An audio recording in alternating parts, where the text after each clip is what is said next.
Hello everyone! So, hindi okay yung aking pakiramdam. Obviously, sa aking boses. But anyways, ikukwento ko lang sa inyo kung paano namin sinelebrate yung second Christmas namin dito sa The Netherlands. Yes po, sa The Netherlands po pala ay may first and second Christmas, which is June 25 and 26. And kinabukasan po nun ay tumiretso po kami sa Valkenburg.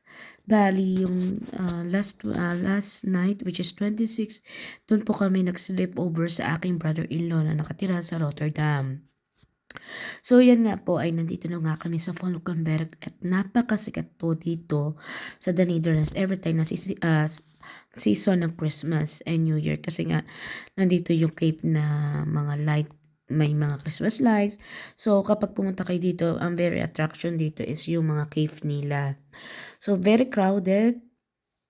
Actually, sa place na yan, hindi lang masyado, hindi pa nagsisimula, pero makikita ninyo, buhay na buhay yung street. Maliit lang siya, pero napakabuhay. Oo nga pala, yung lugar na ito lang yung may, parang medyo a mountain. Kahit walang mountain dito sa Netherlands. So, dito magkakasama na kami ng aking brother-in-law. Isang hotel lang kami, pero syempre magkaiba yung aming rooms. Sila yung sinusundan namin. As you can see, habang dumidilim is nagiging busy na talaga siya. Sana yung plan namin is mag-visit sana sa cave, pero wala na kaming time kasi very traffic papunta dyan at it takes time for us na makahanap ng parking. And then yung time na yan is naghanap kami ng makakainan. As you can see, puro puno at yung iba hindi na nagpapapasok kasi mga naka-reserve na talaga siya.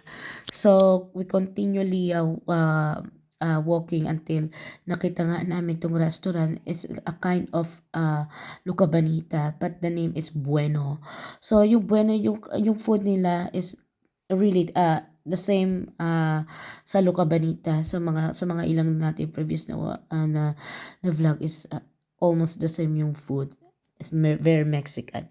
So after that, nagtataka kami kasi yung mga ilang street is sinarado na po nila kasi meron palang parade na magaganap, hindi namin alam. Kaya nilagyan nila ng mga harang. Tapos naka-freeze na yung ibang mga restaurant, meaning hindi na sila nagpapapasok. Makakapasok ka lang if meron kang reservation. As you can see, napakalamig talaga na at I'm not feeling well that time. Dahil iniubo ko at totally yung sipon ko sobra. So, inabot na nga kami ng gabi na, mga 9 o'clock na yan mga at pa-wait lang nga rin kami, pabalik na kami sa hotel that time. Kasi sabi ko, wala na tayo time. So, yun lamang. Bye-bye!